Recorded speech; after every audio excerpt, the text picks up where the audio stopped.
Assalamualaikum warahmatullahi wabarakatuh. Perkenalkan, nama saya Ziansa Quincy Aliafia Simanungkalit dari Fakultas Psikologi kelas 2C. Di sini saya akan menjelaskan tentang manfaat dan penerapan ilmu biopsikologi. Definisi biopsikologi. Biopsikologi merupakan pendekatan psikologi dari aspek biologi. Manusia pada dasarnya mewarisi sifat-sifat fisik dari orang tuanya atau juga nenek dan kakeknya. Secara genetik, ciri-ciri ini tampak melalui aspek tinggi badan, warna kulit, warna mata, keadaan rambut lurus atau keriting, ketebalan bibir, dan sebagainya. Demikian pula, ahli biopsikologi melihat bahwa sifat dan tingkah laku manusia juga mengalami pewarisan daripada induk asal. Sebagai contoh, sifat pendiam, talkatif, dominan, atau pasif adalah ciri-ciri sifat alamiah manusia dan tidak dipelajari melalui pengalaman. Istilah biopsikologi memberi tekanan bahwa tujuan akhir adalah mengaitkan antara topik-topik biologi dengan psikologi. Sebagai bidang studi neuroscience banyak mengandung konsep-konsep yang berkaitan dengan perilaku. Bidang studi tersebut pun banyak terkandung detail-detail yang berkaitan dengan anatomi dan kimia. Meskipun biopsikologi tergolong ilmu yang masih muda, namun ia memiliki perkembangan yang cepat dan memiliki kaitan yang erat dengan disiplin ilmu yang lainnya. Di antaranya, yang pertama, biological psychiatry.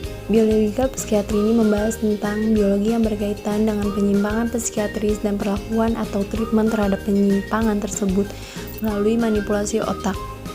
Terus yang kedua, developmental neurobiologi membahas tentang perubahan sistem saraf sejalan dengan kematangan dan usia. Terus yang ketiga, neuroanatomi mempelajari tentang struktur atau anatomi sistem saraf. Yang keempat, neuroendokrinologi mempelajari interaksi antara sistem saraf dengan kelenjar-kelenjar endokrin dan hormon-hormon yang diproduksinya.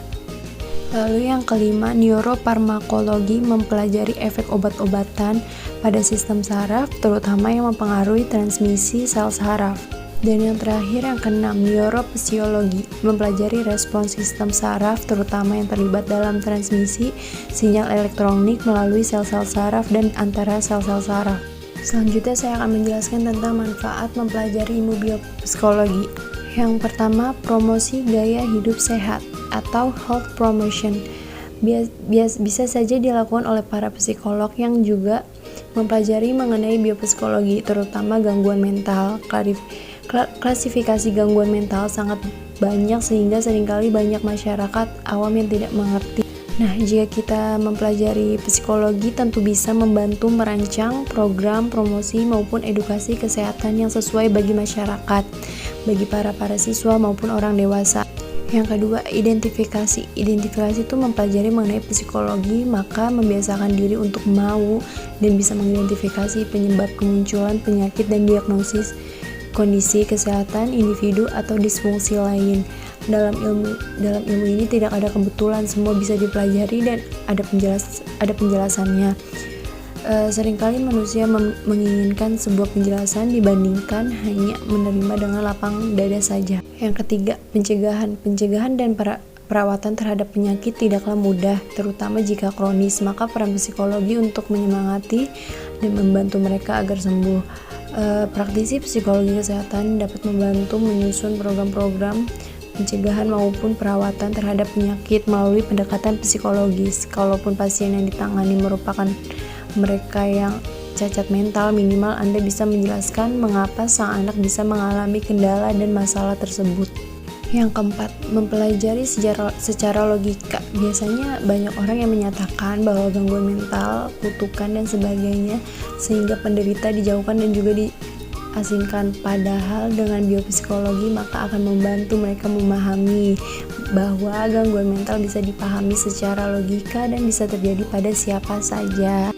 Dan yang terakhir itu yang kelima, memberikan empati pada penderita atau keluarga. Memberikan rasa empati merupakan hal tersulit bagi mereka yang tidak punya hati.